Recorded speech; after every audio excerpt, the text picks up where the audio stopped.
Welcome to Caitrin, Rebecca, Ruin the Magic, the show where we disclose the secrets of Harry Potter Day at the Westland Public Library.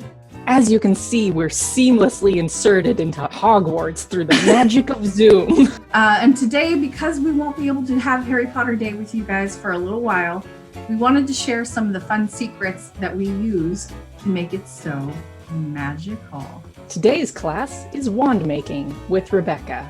These are not Ollivander wands. These are knockoffs.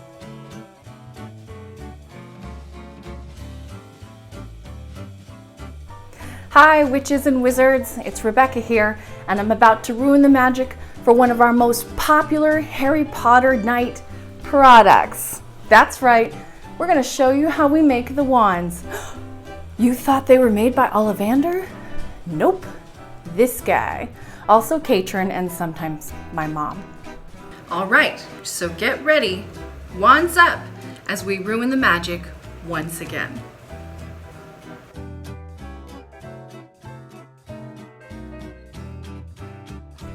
Okay, so first thing we're going to need to do is get our supplies together.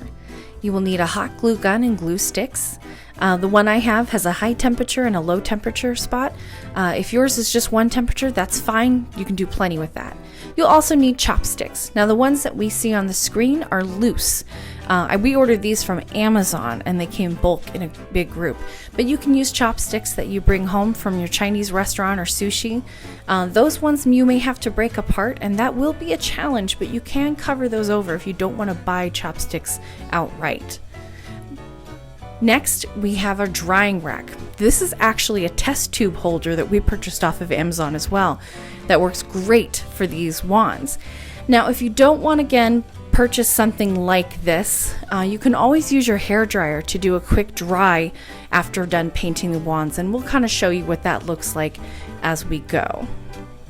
Next, you'll need acrylic paint and a paintbrush. Now, we highly suggest acrylic paint because it is available in a wider variety of types. It is cheaper and it is easier to clean up when you make a mistake.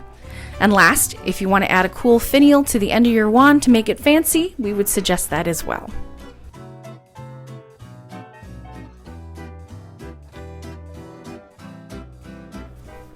So our goal today is to make a wand similar to the ones you see before you. We'll use different temperatures and different styles and techniques to get different shapes, either using gravity and dripping to achieve a melted effect, or using a low temperature and a little more finesse to create a more carved look.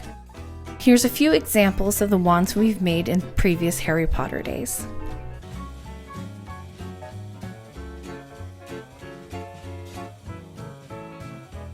But first we're going to make our wand.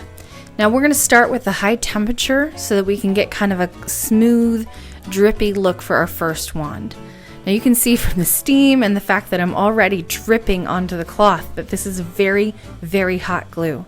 Now this is an important fact. If you are a kid, make sure that you have an adult with you while you're doing this, because as you can see the dripping there, that could easily drip on your hand. I myself have received a few scars on my fingers because I was not paying attention and this hot glue dripped right onto my skin. It hurts so bad, so make sure you're careful. But the hot glue does give a cool, smooth, carved effect. It looks like maybe it's just a fresh piece of wood that they carved into a wand shape. You get a more natural look as opposed to some of the more fancy designs you'll see later.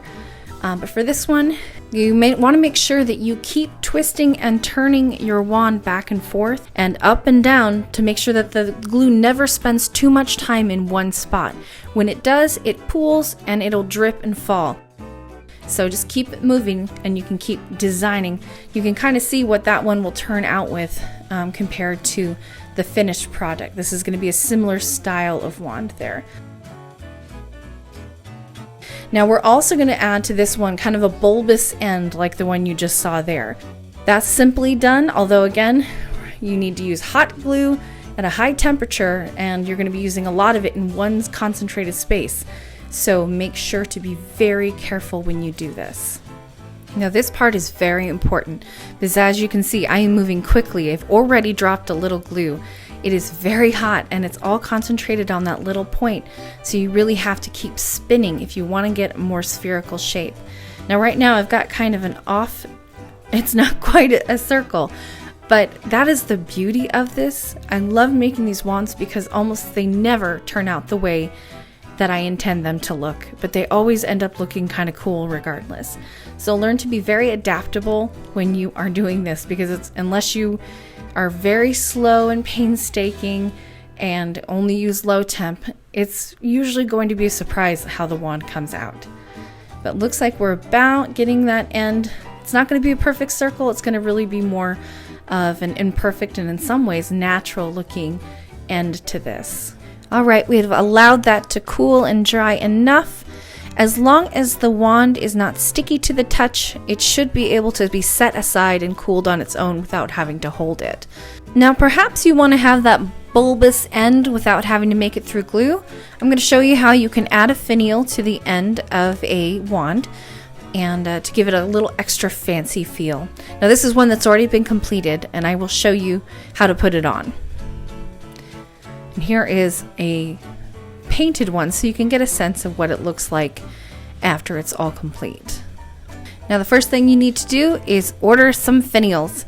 We got ours in bulk from a wood outlet store that I cannot remember or find in my emails.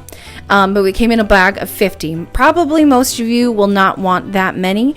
You can actually order these 1/4-inch finials with a hole in the end there like that at Hobby Lobby. They come in packs of 9 for, I think it was $2.50. So that is definitely something worth looking into if you only want to do a few like this. So what you saw is I put a little bit of glue on the bottom, just a little bit, just a slight squeeze, and then we're sticking the chopstick directly in there. You'll want to twist it around to get the glue spread out so it's not all on one side, and it also gives you a chance to straighten up the finial since it is a little bit looser, it is a little bit wider than the actual chopstick. So you want to make sure that it's straight, it's not crooked, and here is the finished product. So now all we need to do, you could just paint this if you wanted to, but we're going to add some glue to this. So now we have a completed wand, but I have already tried it this way, so I'm going to try something new right now.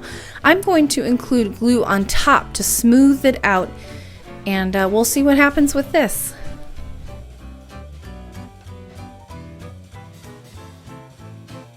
Again, this is a lot of hot glue, and I'm being very dangerous by putting it directly over my hand.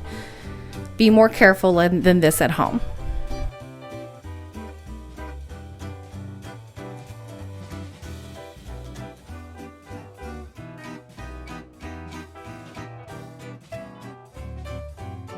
Okay, so we have finished with the bulbous top over the finial. We got a little swoop going. I think it'll be kind of cool looking right now. We're going to go ahead and set this aside and start a new wand. Now this type of wand is going to be a bit more of a challenge. As you can see, all the ribbing and precise lines, and this effect is achieved by using the low temp feature of your glue gun. If you do not have a low temp feature, you may be able to achieve something similar by holding the gun nozzle farther away from the chopstick. It may be a little bit more challenging to control where it's going, but you'll still get those small, precise strings. First things first, we are going to start. Now, I've already started off badly because I don't have precise triggering on the glue gun, so there's some thicker parts and some thinner ones, and I went too fast. So we're going a little bit slow, and it looks like the glue gun might be just a little bit too hot. I probably should have let it cool down a little bit, but we're getting a little bit better. Now you'll notice there's some spiderweb lines coming off of the chopstick. That it happens, I've noticed a lot with the lower temp, simply because it's cooling so much faster because it's already so cool. They're not too destructive, but I would definitely tear them off as much as possible so that they don't stick to the design, especially if you're doing something precise. You also see that I am wiping the nozzle after each pass onto the cloth just to get a fresh, clean start. That will help get these precise lines. Now, I started off a little weak, but I'm doing a little bit better on this pass now. The goal is to keep your glue gun steady, pressing the trigger in as steady and slow as possible, and maintaining a, again, steady line as you go down the chopstick. This requires some practice. You're gonna mess up a couple times without a doubt, but that's what the high temp is for. You can just cover it over with some hot glue and pretend like it never happened. And we are done. Now, this is not as nice as the ones I made before. I'm a little rusty, but I still like it, and I think it'll still turn out really great once we paint it. Now let me show you some of the tips and tricks we use when we paint our wands next.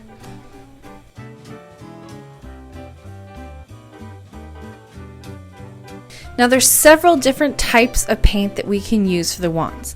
First, you can use the cheap acrylic craft paint. You can find at Freddy's. Michael's has a ton. There's a couple different brands, but they tend to range from about 70 cents to $2. I would highly recommend using towards that $2 range if you're going to use it, just because it tends to be thicker, it tends to be glossier, and both of those factors will make your wand look so much better. There's a lot of them, the paint is just too thin and you have to do too many coats, and it's just a waste of time. Now, there's also artist paint that come in tubes like this. That could work. It's almost too thick though, and frankly, it's not worth the money to spend on that. It's a waste of money to use it on the wands, so I wouldn't recommend. The best paint, without a doubt, is house paint. Believe it or not, we only discovered this a couple of years ago, but it has been one of our favorite discoveries. It's very thick, it's glossy, it lasts forever, and best thing of all, you can purchase these color samples from Home Depot or Lowe's for about $5 a piece, and it lasts forever. And they have so many colors to choose from as well. So this is one, you can see, even though we've used this for about a year or so and quite a bit of it, it's still good. So I would highly recommend using this if you want to do a lot of wands. It's worth the money simply because most of them, that's just one coat right there. Whereas in the other wands, you want to probably do a couple coats. Now you may have noticed that most of our wands are painted in darker colors. Partly we did this to be more natural. We wanted them to look like real wood, but also dark paint covers a multitude of sins when it comes to painting. If you miss a spot, it's less likely to be seen in dark paint. Light colored paint, like you see here, tends to be streaky, even when it's coming in this very thick house paint. This ivory we tried to do last year, and all of the wands we painted it with came out incredibly streaky, regardless of how many coats we put on. So we decided to add some glitter to it, thinking that would make it sparkle, when all it did was really just give it a sandy texture. But that actually turned out to be a boon, because those wands were awesome. Not only did they feel kind of cool, but it had a softer, fuzzier look. We made a huge mistake ordering this pink, fleshy colored wand. We thought some wands are made out of coral, so we'd want to paint it to look that way. Would not recommend. Unfortunately, pairing up a fleshy colored paint with these wands tends to look somewhat inappropriate. Regardless of what color flesh looks like to you, we would suggest not using it when painting wands. Now we're going to paint the wand that we just made a few minutes ago, but first I want to share my favorite new paint with you. This is PPG brand, and I also found it at Home Depot.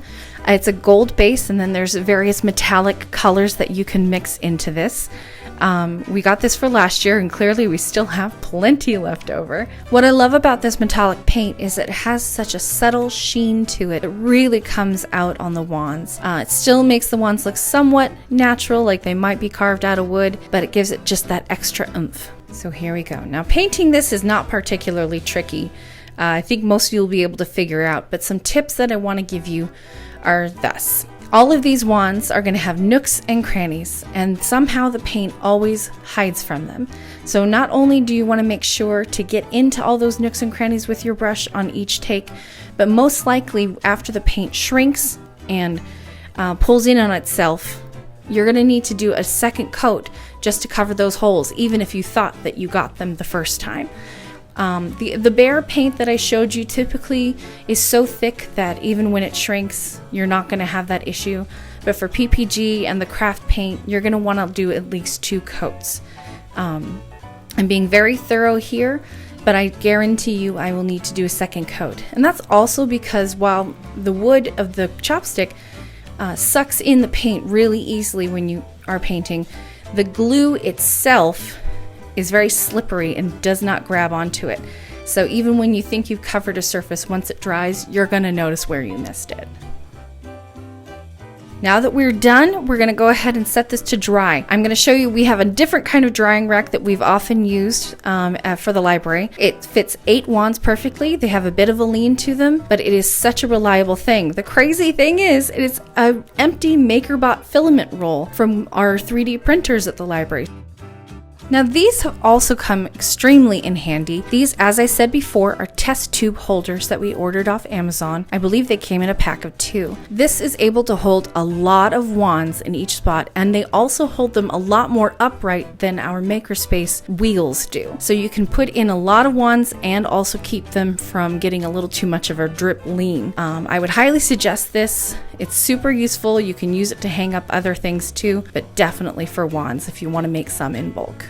Now you may be saying, Rebecca, I do not want to buy any more things. Don't worry, we have other methods that we can use. Before we even got these drying racks, we went the old-fashioned way with the hair dryer. Just make sure to set it on warm or cool instead of hot, because unfortunately, these hair dryers get so hot that it can either melt the hot glue that is on the chopstick, that has happened to me before, or it'll pucker up the paint because it's just too much. You don't want either of those to happen. It will definitely ruin your design. So definitely keep your hair dryer farther away from the chopstick and keep it on warm. This does take more time. That's one thing that's nice about the drying racks. You can set it and you have free hands.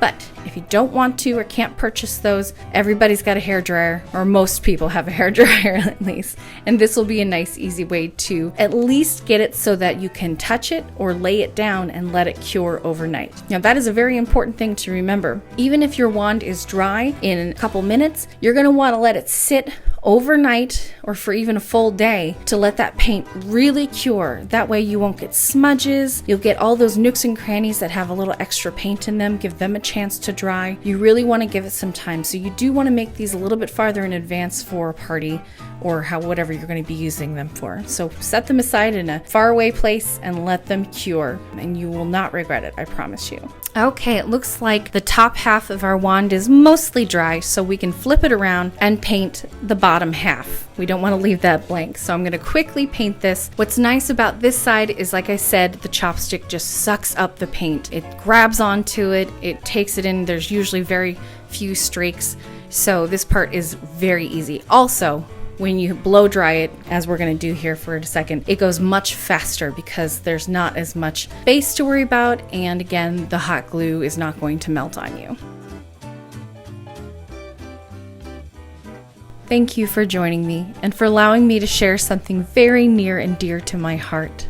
I'm going to leave you with some pictures of last year's wand making season in the many, many months leading up to Harry Potter Day. We also want to thank the many children that received these wands every year with such joy. It really brings us happiness to see you love them so much.